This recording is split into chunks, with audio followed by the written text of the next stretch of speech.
راجنپور میں لڑکیوں کے اسپورٹس گالا کا انعقاد کیا گیا، جس میں ضلع بھر کے کالجز کی طالبات نے حصہ لیا۔ مزید تفصیلات جانتے ہیں قمر فہیم سے۔ قمر فہیم بتائے گا۔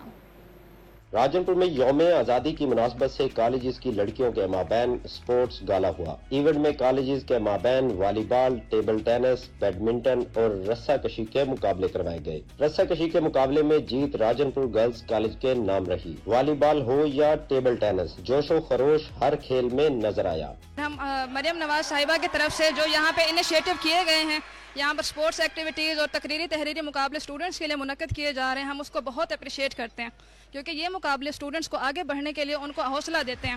حکومت کا چھوٹے علاقوں کی خواتین کے لیے اس طرح کے پروگرام قابل ستائش ہیں۔ ادھر کی بچیوں کا جو ٹیلنٹ ہے وہ لازوال ہے، اور میں سمجھتا ہوں کہ انشاءاللہ تعالی یہ ان کو اگر اسی طرح کی ایکٹیویٹیز ہوتی رہیں تو یہ نرسریاں ہیں جدھر ارشد ندیم جیسے لوگ آگے نکلتے۔ شکریہ۔ جیتنے والی ٹیموں میں انعامات تقسیم کر کے ان کی حوصلہ افزائی کی گئی۔ ضرورت اس امر کی ہے کہ ان سرگرمیوں کو مستقل بنیادوں پر کروایا جائے۔ Qamar Fahim, Dawn News, Rajanpur.